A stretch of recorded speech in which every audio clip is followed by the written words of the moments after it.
The Zathrian Empire had controlled 40 star systems for 3,000 years. Their warships were the most powerful in the galaxy. Their weapons could destroy entire planets.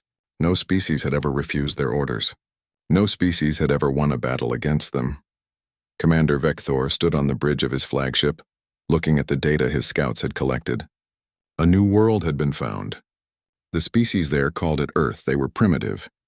They had barely left their own planet. A few stations orbited their world, some basic rockets. Nothing dangerous. Nothing worth worrying about. Vector smiled. This would be easy. Another world added to the Empire. Another species that would bow and serve. He ordered 12 warships to go to Earth. That was more than enough. Most species surrendered when they saw just one Zathrian ship. 12 would make the humans panic and give up immediately. The journey took 3 weeks. When the Zathrian fleet reached the edge of the human solar system, they sent their first message. It was simple. Surrender now or die. The humans had 6 hours to decide. Captain Jake Morrison was drinking coffee when the alarms went off. He commanded Sentinel-7, one of Earth's newest defense stations. It floated in orbit watching for threats, but there had never been any real threats before. Until now, Jake ran to the control room.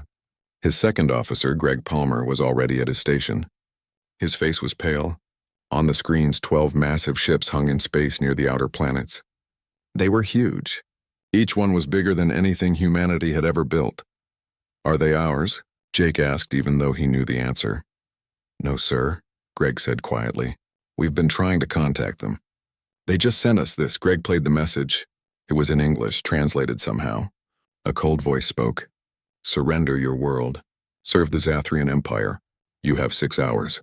Refuse and we will destroy you." Jake felt his stomach drop. First contact with aliens. Humanity had dreamed about this moment for centuries. But not like this.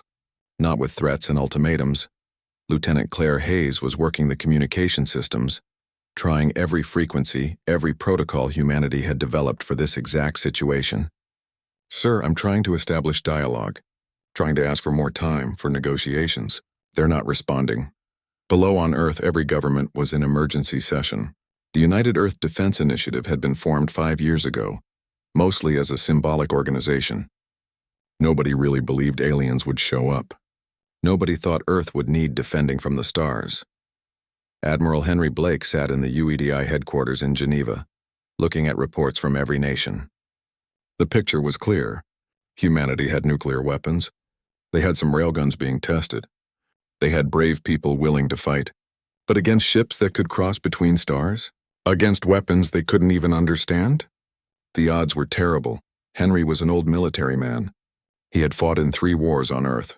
He had seen what happened when people gave up without trying. He had also seen what happened when people fought impossible battles. Sometimes they lost, but sometimes, just sometimes, they found a way. He made his decision. Send the message to all stations and ships. We will not surrender. Not without talking. Not without understanding what surrender means. If they want Earth, they'll have to take it. Jake received the orders on Sentinel-7. He read them twice. No surrender. Prepare to defend. He looked at his crew. 15 people, young men and women who had joined the space service thinking they would explore and build, not fight and die. You heard the Admiral, Jake said. Battle stations. Charge the railgun. This is what we trained for. Greg nodded and began entering commands. The experimental railgun had been installed on Sentinel-7 just 6 months ago. It had been tested 3 times. It could fire a tungsten rod at incredible speeds, fast enough that the kinetic energy alone could destroy anything it hit, but it had never been fired at a real target, never been used in actual combat. Claire kept trying to communicate with the Zathrians. Please respond. We wish to talk. We wish to understand. There must be a way to avoid conflict. Silence. The alien ships began moving closer to Earth. Slowly, confidently, like predators approaching prey that couldn't fight back. On Earth, people watched the news in horror. The alien ships were visible now, even through regular telescopes. Parents held their children. Leaders gave speeches about hope and courage. Scientists worked desperately on any weapon, any defense that might help. In a military base in Nevada, Colonel Lisa Grant prepared her fighter squadron. The fighters were experimental too. designed for space combat that everyone thought would never happen. Each one carried missiles with nuclear warheads. Small ones, tactical, probably useless against alien shields, but it was all they had. "Listen up," Lisa told her pilots. "We don't know if our weapons will work. We don't know if we can hurt them. But we know one thing. We're human. We don't give up. We don't quit. If they want our world, they're going to learn that humans fight back." The 6 hours passed. The Zathrian fleet moved into Earth's orbital space. Commander Vector sent his final message. "Your time is finished. You have chosen destruction. Witness the price of refusing the Empire." The lead Zathrian ship powered up its weapons. Plasma cannons that could boil oceans. Shields that could stop nuclear explosions. They had destroyed hundreds of worlds. Earth would be no different. Jake Morrison sat in the command chair of Sentinel-7. His hands were steady. His voice was calm. "Greg, target the lead ship. Let's show them what humans can do. Fire when ready." Greg took a deep breath. His finger hovered over the firing control. "Firing now, sir," the railgun discharged. The tungsten rod, no bigger than a telephone pole, shot forward. It moved so fast that it seemed to simply appear next to the Zathrian ship. The speed was a significant fraction of light speed. The kinetic energy was enormous. The rod hit the Zathrian shield. For a moment, nothing happened. Then the shield flashed bright white and collapsed.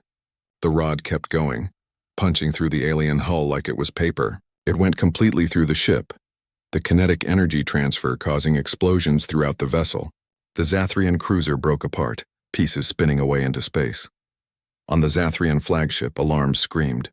Commander Vector stared at his screens in disbelief. One of his ships destroyed by primitives, by a species that shouldn't have weapons capable of breaking Zathrian shields. "Return fire," he shouted. "All ships, evasive maneuvers. Target their stations." The battle for Earth had begun. Humanity had fired the first shot. They had drawn first blood. But the war was far from over, and the Zathrians were about to learn that humans were far more dangerous than anyone in the galaxy had ever imagined. Fleet Admiral Kethzar received Commander Vector's report and read it 3 times. Each time his anger grew stronger. 5 ships lost. To primitives. To a species that shouldn't even have weapons capable of space combat. The High Command called an emergency meeting. Kethzar stood before the council and faced their questions. "How could this happen?" the First Elder demanded.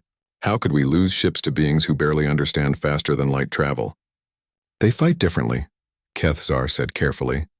"They use old weapons in new ways. They sacrifice themselves without fear. They adapt faster than any species we have encountered." "Then we will not underestimate them again," the First Elder said. "You will take 50 ships. You will reduce their world to ashes. You will make an example of them that will echo through the galaxy for 1,000 years. Kethzar bowed. "It will be done." The assembly of the fleet took 3 Earth months, 50 warships, including the massive dreadnought Vengeance of Stars. It was enough firepower to destroy 12 worlds, more than enough to handle 1 planet of stubborn primitives. But those 3 months gave humanity something precious. Time. Dr. Nathan Cross stood in what used to be a particle physics laboratory. Now it was the center of Earth's most important project. Around him, scientists from every nation worked 20-hour days. The goal was simple. The execution was nearly impossible. Build a human ship capable of fighting the Zathrians. "We have the alien materials from the destroyed ships," Nathan said to the assembled team. "We have analyzed their technology. Their power systems are more advanced than ours, but we understand the principles now. We can build something. It won't be pretty, but it might work." The project was called Defiance, a ship built from human engineering and alien technology, a hybrid that shouldn't work but had to work because humanity had no choice. Captain Sophie Blake was chosen to command the Defiance. She was young for a captain, only 32, but she had been a test pilot before joining the space service. She understood experimental technology. She wasn't afraid to fly something that might explode at any moment. "Show me my ship," Sophie said when she arrived at the construction facility hidden beneath the Pacific Ocean. What she saw made her laugh. The Defiance looked like it had been built from spare parts. The hull was asymmetric. The engines were different sizes. Cables and support structures ran everywhere. "It looks like a flying junkyard." "It's the most advanced ship humanity has ever built," Nathan said, not offended. "Those mismatched engines? One is human, one is adapted Zathrian technology. The asymmetric hull? That's because we're using captured alien armor on one side and our best composite materials on the other. It shouldn't work, but in tests it does. Barely. Sophie walked around the ship, studying every detail. Can it fight? It has railguns. It has missile tubes. It has a shield generator we built from studying Zathrian technology. The shield is weak. It won't stop a direct hit from a plasma cannon, but it might absorb a glancing blow, maybe. When can we launch? 2 weeks, maybe less if we skip some safety tests. Skip them, Sophie said. We don't have time for safe. While the Defiance was being built, Jake Morrison was working on another project. New defense platforms, Sentinel-12 and its sister stations were being constructed in orbital factories that worked day and night. Each one had multiple railguns, better targeting systems, stronger hulls. Greg Palmer, who had survived the first battle, was helping train new crews. The Zathrians will be more careful this time, he told the recruits. They won't come close. They'll try to stay out of railgun range. We need to make them come to us. How? One young officer asked. By being so dangerous they have no choice, Greg said with a grim smile. Claire Hayes had been promoted to commander. She was coordinating communication systems across the entire defense network. Every ship, every station, every fighter would be able to talk to each other instantly. It was a small advantage, but in battle, small advantages made the difference between life and death. Marcus Webb was building his own surprise. Thousands of automated drones. Each one was small, no bigger than a car. Each one had a small fusion reactor, a railgun, and basic targeting computers. Alone, they were barely dangerous. Together, they would be a swarm of death. We can't match the Zathrians in ship-to-ship combat, Marcus explained to Admiral Henry Blake. But we can match them in numbers. These drones are cheap to build, fast to deploy, and expendable. How many can you make in 3 months? Henry asked. 5,000. Maybe more. Build 10,000, Henry ordered. Put every factory on Earth to work. When the 3 months ended, the Zathrian fleet arrived. 50 warships appeared at the edge of the solar system. Fleet Admiral Kethzar surveyed the human world and saw the preparations they had made. New stations, new defenses. They had been busy. Impressive, Kethzar said, for primitives. But it won't be enough. Begin the bombardment. Stay at maximum range. Reduce their defenses to debris before we approach. The Zathrian fleet moved into formation and began firing. Plasma bolts crossed millions of miles of space. The new human stations had better shields than the old ones, but they couldn't withstand sustained fire. One station exploded, then another. Now, Admiral Henry Blake said from Earth, activate the drones. Marcus Webb pressed the button. Across the outer solar system, 10,000 automated drones came to life. They had been hidden, floating dormant, waiting. Now they moved, swarming toward the Zathrian fleet like angry insects. Kethzar saw them coming and laughed. What are these? Toys target them, destroy them, but there were too many. The Zathrian point defense systems could destroy dozens of drones. Hundreds, but not thousands. The swarm reached the fleet and opened fire. Small railguns firing small projectiles. Most bounced off the shields, but some got through. Small holes appeared in alien hulls. Not enough to destroy ships, but enough to damage systems. To cause problems, ignore them, Kethzar ordered. Focus on the real defenses. That's when Sophie Blake attacked. The Defiance and 6 other human ships came from behind Neptune where they had been hiding. They used the planet's gravity to boost their speed and came in fast, weapons firing. The Zathrians hadn't expected human ships. They turned to engage, but Sophie's formation was already among them, too close for the massive dreadnought to target effectively. The human ships were small, fast, and reckless. They flew between the Zathrian vessels, firing at close range, then accelerating away before return fire could hit them. These humans fight without honor, Kethzar's tactical officer said. They hide, they run. They attack from behind. They fight to win, Kethzar corrected, and they're doing better than they should.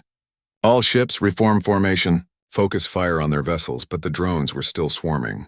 The human stations were firing long-range shots, and Sophie's ships were everywhere, impossible to pin down. The battle became chaos, the kind of chaos the Zathrians hated, the kind of chaos where human creativity thrived. Jake Morrison commanded the defense of the inner system. His new station, Sentinel-12, was the most powerful defense platform ever built. When the Zathrian fleet tried to push past Sophie's ships toward Earth, Jake was waiting. Let them come closer, Jake said. Wait until they're in optimal range. The Zathrian ships advanced. They were confident. Even damaged, even harassed by drones and human ships, they were still powerful. They still believed they would win. Fire, Jake ordered. 20 defense stations opened up simultaneously. The railguns fired in sequence, creating a wall of tungsten rods moving at impossible speeds. 3 Zathrian ships died immediately. 4 more were crippled. Kethzar watched his fleet falling apart. This shouldn't be happening. They had superior numbers, superior weapons, but the humans were fighting smart, using every advantage, turning every weakness into a strength. Concentrate all fire on that station, Kethzar ordered, pointing at Sentinel-12. Destroy it. Every Zathrian ship that could fire turned its weapons on Jake's station. The shields held for 5 seconds, then 10, then they collapsed. Plasma bolts hit the station. Sections exploded. People died. Jake gave one last order. Evacuate. Everyone to the escape pods, now. But he stayed at his post, firing the railguns until the very end. When Sentinel-12 exploded, Jake Morrison was still in the command chair, making sure his last shots counted. Sophie Blake saw the station die. She felt rage and grief, but she pushed them down. She would mourn later. Now she had to make Jake's sacrifice matter. All ships attack formation Omega, Sophie ordered. We're going for the dreadnought.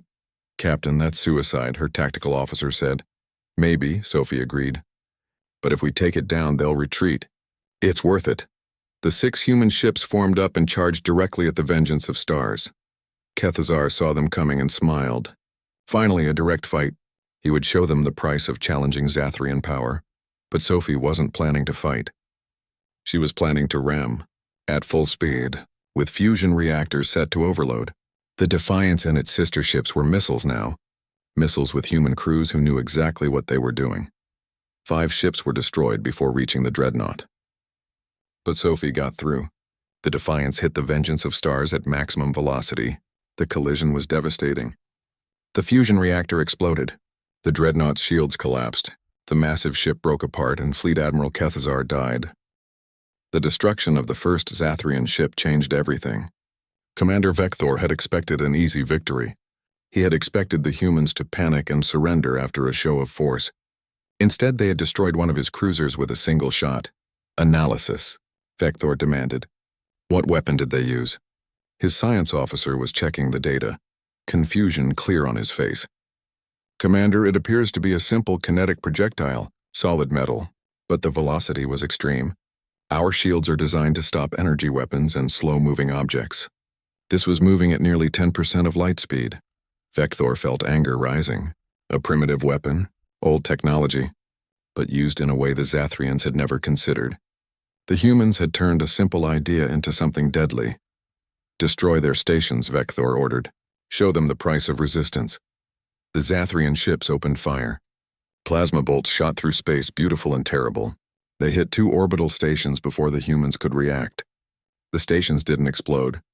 They simply vaporized, turned into clouds of gas and metal. Hundreds of people died in seconds. Jake Morrison watched it happen on his screens. He felt sick. Those were his people, his friends. But there was no time to grieve. Greg, target the next ship. Claire, coordinate with the other stations. We need to fire together. Claire was working frantically at her console. Sir, I have Sentinel-4 and Sentinel-9 ready. They're locking targets now. Fire on my mark, Jake said. He watched the Zathrian ships moving, trying to predict their patterns. 3, 2, 1, Mark. 3 railguns fired simultaneously. 3 tungsten rods crossed space faster than the eye could follow. 2 missed as the Zathrian ships dodged. But 1 hit. Another cruiser's shield collapsed and the rod tore through its hull. The ship didn't explode this time. It just died, power failing, spinning slowly away. But the Zathrians were adapting. They were keeping their distance now, firing from further away. Their plasma weapons had better range than the human railguns. Another station died, then another. In Nevada, Colonel Lisa Grant received her orders. All fighters launch now. Execute attack pattern Delta. May God be with us. 20 experimental fighters lifted off and climbed toward space. Each one carried 2 missiles. Each pilot knew they probably wouldn't come back. But they also knew that someone had to try. Lisa led the formation, watching her displays as the Zathrian ships came into range. "Remember the briefing," she said over the comm. "Their shields drop for a split second when they fire. That's our window. Wait for the shot, then go in fast." They waited, watching. The Zathrians fired at another station. Lisa saw the flash as the shields dropped. "Now all fighters attack." The fighters dove toward the nearest Zathrian ship. Missiles launched. Alarms screamed in the fighters as the Zathrians realized what was happening and tried to shoot them down. Half the fighters died before getting close, but the missiles were faster, smaller, harder to hit. 3 missiles struck the Zathrian ship just as its shields reformed. 2 exploded against the shields, doing nothing, but 1 hit a split second earlier. Going through the brief gap, the nuclear warhead detonated inside the shield envelope right against the hull. The Zathrian ship broke in half. It worked. Someone shouted over the comm. "The tactic works." But the celebration was brief. The Zathrians were firing at the fighters now. Lisa watched her squadron die. Good people. Brave people. She dodged plasma bolts trying to line up another attack. Her fighter was hit. Alarms blared. Life support failing. She had maybe 30 seconds. "This is Grant," she said calmly. "I'm going in. Tell my family I love them." She pointed her dying fighter at another Zathrian ship and fired her last missile. Then she followed it, using her fighter itself as a weapon. She rammed the alien ship at full speed, right as its shields dropped to fire. The impact was small, but it damaged a key system. The Zathrian ship began losing power. Below on Earth, engineer Marcus Webb was working in a bunker beneath Colorado. He had an idea. A crazy idea. But everything about this day was crazy. Earth had a network of ground-based lasers. They were used to track and sometimes push space debris. Alone, each laser was weak. But there were hundreds of them. What if they all fired together? "I need control of the tracking network," Marcus told his superiors. "All of it. Every laser station on the planet. What are you planning?" the general asked. "To give the aliens a headache," Marcus said. "Just trust me," he got authorization. Within minutes, he had control of laser stations from every continent. He targeted the nearest Zathrian ship and gave the command. "All stations, focus fire on target Alpha." Full power, hundreds of lasers fired as one.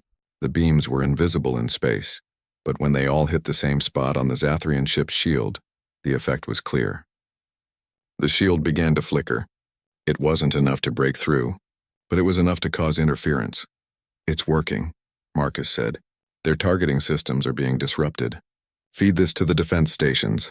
Jake Morrison received the data. The Zathrian ships were having trouble targeting accurately now. Their shots were missing by larger margins. It wasn't much, but it was something. "All stations concentrate fire," Jake ordered. "Hit them while they're confused." The remaining orbital stations fired together. More railgun rounds crossed space. More Zathrian ships died or were damaged. But the cost was terrible. Only 3 human stations remained functional. Jake's Sentinel-7 was damaged. Life support was failing in sections. They were running out of ammunition. Commander Vecthor looked at his losses and felt something he had never felt before. Fear. 5 ships destroyed or disabled. Against primitives. The Empire would punish him for this failure, unless he could redeem himself. "All ships retreat to safe distance," he ordered. "We will regroup and return with reinforcements. This world will burn." The surviving Zathrian ships pulled back, moving away from Earth. They didn't run. They withdrew in formation, still dangerous, still powerful. But they were leaving. On Sentinel-7, Jake Morrison slumped in his chair. They had survived. Earth had survived, but the cost had been enormous. Thousands dead, multiple stations destroyed, fighter squadron wiped out. Claire Hayes was crying quietly at her station. "We won," she said. "Why doesn't it feel like victory?" "Because we know they'll come back," Jake said. This was just the first battle. The real war is coming. Admiral Henry Blake addressed Earth from Geneva. His words were broadcast to every nation, every person who had watched the battle. Today, humanity proved something. We proved that we will fight for our freedom. We proved that we will not surrender our world without a struggle. But we also learned that we face an enemy more powerful than anything we've ever encountered. They will return. With more ships, more weapons, and we must be ready. He paused, looking directly at the camera. "To the Zathrian Empire, I say this. You came to our world expecting slaves. You found warriors. You expected easy conquest. You found defiance. If you return, you will find that humans learn from every battle. We adapt, we improve, and we never ever give up."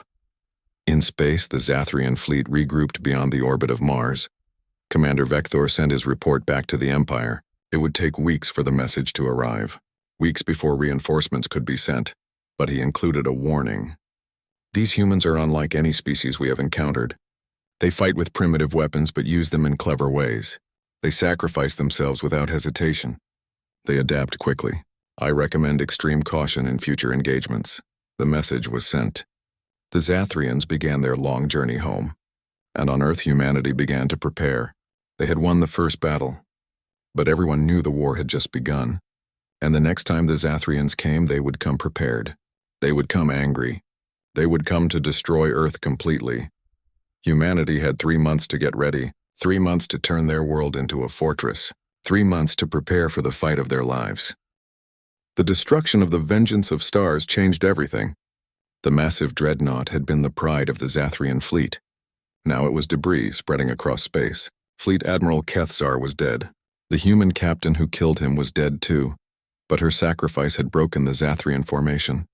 The surviving Zathrian ships were in chaos. With their commander gone and their flagship destroyed, the captains didn't know what to do. Some wanted to retreat, others wanted revenge. While they argued, the humans kept attacking. Marcus Webb's drone swarm continued to harass the alien vessels. The automated fighters moved in patterns that confused the Zathrians. When the aliens focused on one group of drones, another group would attack from a different angle. It was like fighting smoke. You could hit it, but you couldn't stop it. Commander Claire Hayes coordinated the remaining defense stations. She had taken over command after Jake Morrison died. The grief was crushing, but she pushed it aside. Jake had taught her that in battle you mourn later. First you survive. All stations focus fire on damaged vessels, Claire ordered. Don't waste shots on healthy shields. Target the ones that are already hurt. The strategy worked. 3 more Zathrian ships were destroyed. 2 others were crippled so badly they could barely move. The alien fleet that had arrived with 50 ships now had less than 30 operational vessels. On the Zathrian command ship, Captain Ralzak had taken temporary command. He looked at the tactical display and felt something his species rarely experienced: doubt. They were winning, weren't they? They still had more ships. Their weapons were still superior, but the humans wouldn't stop. Every time the Zathrians destroyed a station, the humans found a new way to attack. Every advantage the aliens had was met with a new human tactic. "Sir, we should withdraw and regroup," his tactical officer suggested. "We've taken heavy losses. We need reinforcements." Ralzak wanted to agree, but if he retreated, he would be the second Zathrian commander to flee from primitives. The shame would be unbearable. The High Command would probably execute him. "No," Ralzak said. "We push forward. We destroy Earth now. Once their planet is gone, the resistance will end." The Zathrian fleet moved deeper into the human solar system. They left the damaged ships behind and advanced with everything they had left. 27 warships, all targeting Earth itself. On the surface, Admiral Henry Blake watched the alien fleet approaching. The orbital defenses had been reduced to almost nothing. Only 5 stations remained operational. The human ships were destroyed. The drone swarm was running out of units. This was humanity's last stand. "Sir, we should evacuate the cities," an aide suggested. "Get people to shelters." "There are no shelters that can survive what's coming," Henry said quietly. "If those ships reach firing range of Earth, it's over. Then what do we do?" Henry looked at the tactical map.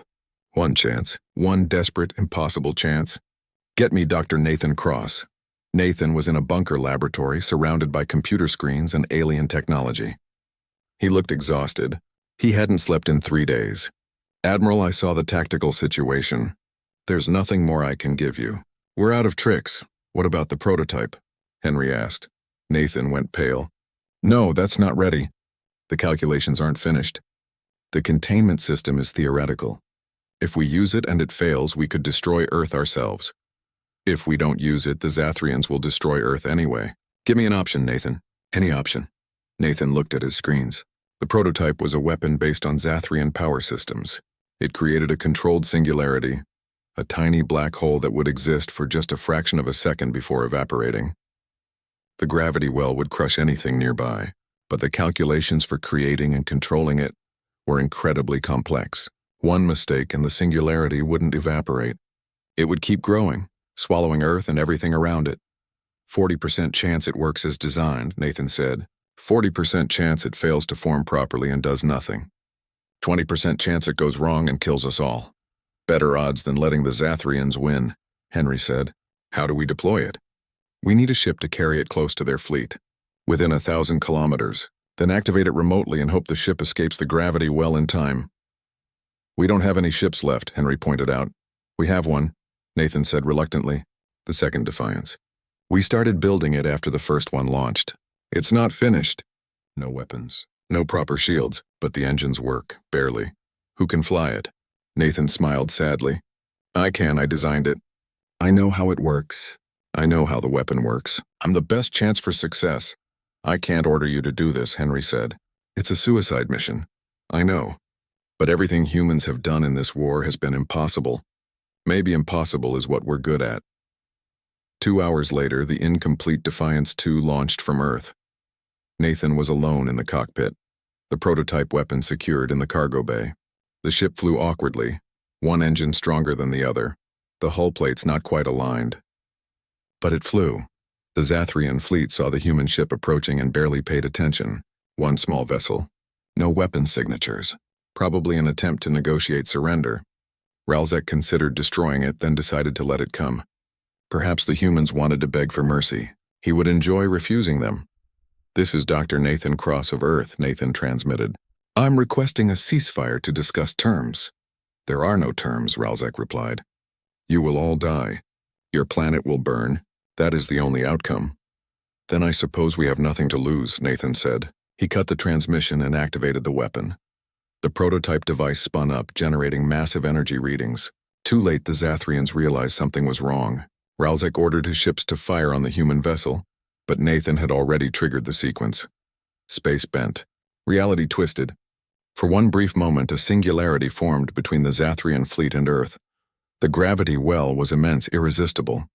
5 Zathrian ships were pulled in and crushed instantly. 8 more were caught by the edge of the gravity field and torn apart. The rest struggled to escape, their engines fighting against forces they couldn't overcome. Nathan watched the readings spike. The singularity was too strong. It wasn't evaporating fast enough. 20% chance of catastrophic failure, he had said. This was that 20%. The black hole was going to keep growing. He had one option left, one way to fix his mistake. He flew the Defiance 2 directly into the singularity. The ship's fusion reactors were designed based on Zathrian technology, matter and antimatter containment. If he disrupted the containment deliberately, the resulting explosion might provide enough energy to destabilize the singularity. Might cause it to collapse, or might make everything worse for Jake, for Sophie, for everyone who fought, Nathan whispered. Then he shut down the containment fields. The explosion was visible from Earth, a flash of light that briefly outshone the sun. When it faded, the singularity was gone. So was Nathan Cross. And so were 14 Zathrian ships. Captain Ralzek stared at his screens. His fleet had been reduced to 9 operational ships. 9 out of 50, 2/3 of his force destroyed. His flagship damaged, and the humans were still fighting. The remaining defense stations were firing. More drones were appearing from somewhere. And on Earth, missile batteries were launching, filling space with nuclear warheads. Retreat, Ralzek said quietly. Sir? His tactical officer asked, unsure he heard correctly. Retreat, Ralzek shouted. Full speed. Get us out of this cursed system. The surviving Zathrian ships turned and ran. They didn't withdraw in formation. They didn't cover each other. They just ran, engines at maximum, desperate to escape the humans who had destroyed them. Claire Hayes watched them go. She felt tears on her face. Victory. But the cost had been unthinkable. Jake Morrison, Sophie Blake, Nathan Cross, thousands of others. So many brave people who would never see the peace they had fought for. Should we pursue? An officer asked. No, Claire said. Let them go. Let them tell their empire what happened here. Let them spread the word. Humanity fights back. On Earth, Admiral Henry Blake addressed the world. His voice was steady, but his eyes showed the weight of what had been sacrificed. Today we won. The Zathrian Empire came to conquer us, and we drove them away. But we paid a terrible price. Heroes died so that we could live. They gave everything so that Earth could remain free. We will never forget them. We will honor them by building a future worthy of their sacrifice." He paused, looking at the camera. "To any other species that might be watching, I say this. Humanity does not seek war. We do not want conquest, but we will defend ourselves. We will protect our freedom, and we will never, ever surrender. We fought the Zathrians 3 times. We won 3 times. If anyone else thinks we are weak, come and try us. You'll learn the same lesson they did." In the ruins of the Zathrian fleet, Captain Ralzek sent his report home. It was honest and terrible. 50 ships sent, 9 returned. Thousands of warriors dead. The humans had won through sacrifice, creativity, and refusal to accept defeat. They were the most dangerous species he had ever encountered, not because of their weapons, but because of their spirit. His final line was a warning. Do not fight the humans unless you are prepared to lose everything. The news of the Zathrian defeat spread through the galaxy like fire. For 3,000 years, the Zathrian Empire had been unstoppable. They had conquered 40 star systems. No species had ever beaten them in battle. But now a primitive world called Earth had destroyed 3 Zathrian fleets. The impossible had happened. In the Zathrian capital, the Council of Elders met in emergency session. The reports from Captain Ralzek were read aloud. 50 ships sent, 9 returned. The humans had won through weapons, tactics, and a will to fight that seemed endless. "We must send the entire fleet," one elder suggested. 200 ships. 500. However many it takes to erase this stain on our honor. "And what if we lose again?" another elder asked quietly. "What if these humans destroy 500 ships? What then? We would be defenseless. Other species would rise against us. The empire would fall." The debate lasted for days. The elders were divided. Some wanted revenge. Others wanted to forget Earth existed. In the end, fear won over pride. The council voted to seek peace, not because they wanted to, but because they had no choice. Admiral Karen Price had taken command of Earth's defense forces after Henry Blake retired. She was younger than Henry, tougher in some ways, and she understood something important. Winning wars meant nothing if you lost the peace afterward. When the Zathrian message arrived, asking for negotiations, Karen read it carefully. "They want peace," and she told her staff. "They're afraid of us now." "Good," Commander Claire Hayes said. She had been promoted again after the 3rd battle. "They should be afraid." "Fear is useful," Karen agreed. "But it can also make people desperate. We need to be smart about this. If we humiliate them too much, they might decide that destroying Earth is worth any cost."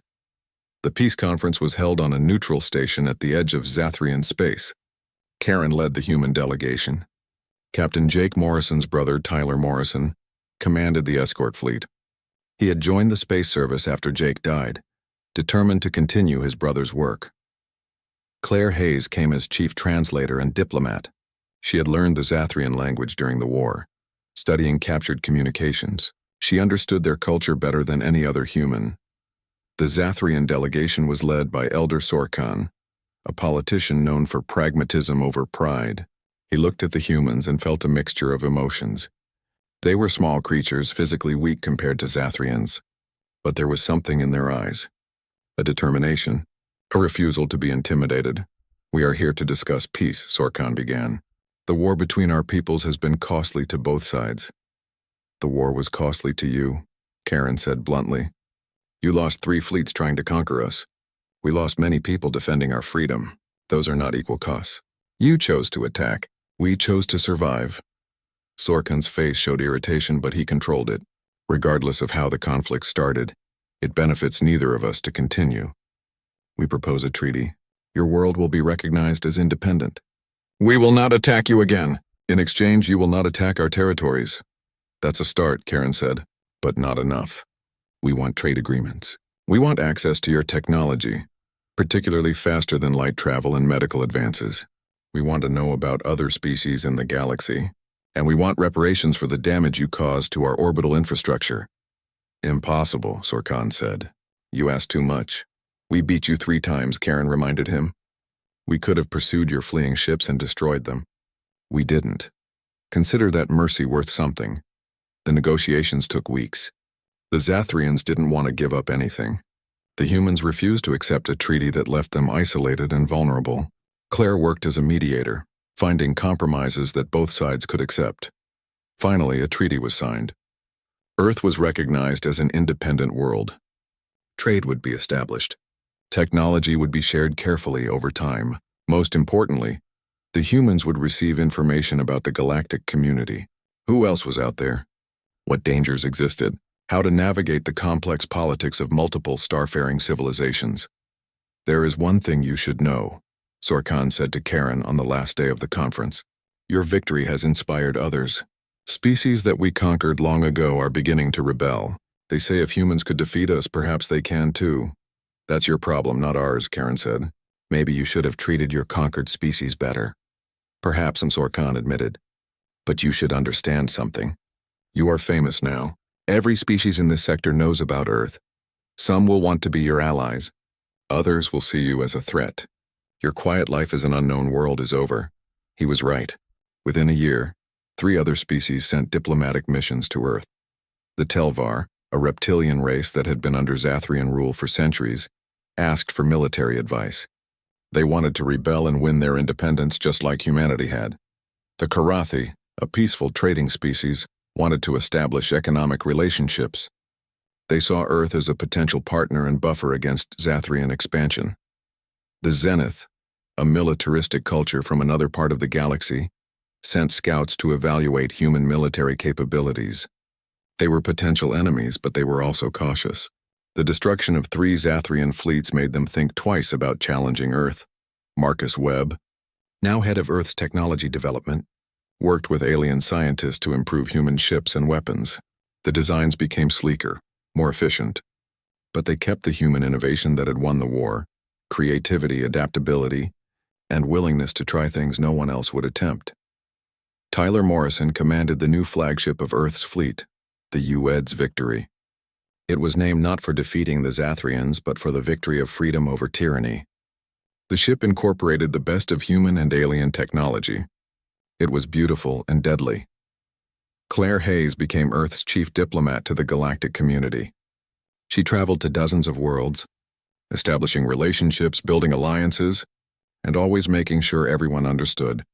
Humans wanted peace, but they would fight if necessary. 5 years after the war ended, a memorial was completed in orbit of Earth. It was a massive structure, visible from the surface. On it were carved the names of everyone who had died in the 3 battles. Jake Morrison, Sophie Blake, Nathan Cross, Lisa Grant, thousands of others. Karen Price stood at the memorial with other survivors of the war. Tyler Morrison was there. Claire Hayes, Greg Palmer, Marcus Webb. They looked at the names and remembered. Do you think it was worth it? Tyler asked quietly. All these lives. Was our freedom worth this cost? Claire thought about the question. She thought about the species that were now free because humanity had proven the Zathrians could be beaten. She thought about the alliances Earth had formed, the technology they had gained, the future they had secured. Your brother asked me something similar once, Claire said, during the second battle. I didn't have a good answer then. But now I do. Yes, it was worth it. Not because freedom is more valuable than life, but because a life without freedom isn't really living. Jake and Sophie and Nathan and all the others, they gave their lives so that every human who came after could live freely. That's worth everything, Karen nodded. The galaxy thought we were primitives, easy targets. They learned differently. We taught them that humans don't surrender. We don't give up. We find a way to win, no matter the odds. Is that what we are now? Marcus asked. The species everyone is afraid of? No, Claire said firmly. We're the species everyone respects. There's a difference. Fear breeds resentment and eventual conflict. Respect builds peace and cooperation. They stood together in silence, honoring the fallen. Then Karen spoke again, her voice carrying the weight of leadership. The war is over, but our responsibility isn't. We proved that humanity can fight. Now we need to prove we can lead, that we can build a better galaxy, that we can be as good at peace as we were at war. Below them, Earth turned slowly in space. Cities glowed. Ships came and went from orbital stations. Human and alien vessels worked together, building trade routes, sharing knowledge, creating something new. The Zathrian Empire still existed, but it was smaller now. Several conquered species had won their freedom, inspired by Earth's example. The Zathrians were learning to coexist rather than dominate. It was a difficult lesson, but they were learning. On Earth, children grew up hearing stories of the war. They learned about Jake Morrison, who died defending Sentinel-12, about Sophie Blake, who rammed the enemy flagship, about Nathan Cross, who sacrificed himself to save the world. These were the new legends, the heroes who had saved humanity. But the children also learned something else. They learned that war should always be the last option. That peace was harder to build than destruction, but infinitely more valuable. That strength was not just about weapons, but about the will to defend what was right. In a classroom in New York, a teacher told her students about the war. "We fought the Zathrians 3 times, she said. "We won 3 times. But the real victory wasn't destroying their ships. It was showing them that we deserved respect. That we had a right to exist as free people. That's what the heroes of the war died for." A student raised her hand. "Teacher, will we have to fight again?" "Maybe," the teacher said honestly. "The galaxy is a big place with many species. Not all of them will be friendly. But we're not the same humans who first met the Zathrians.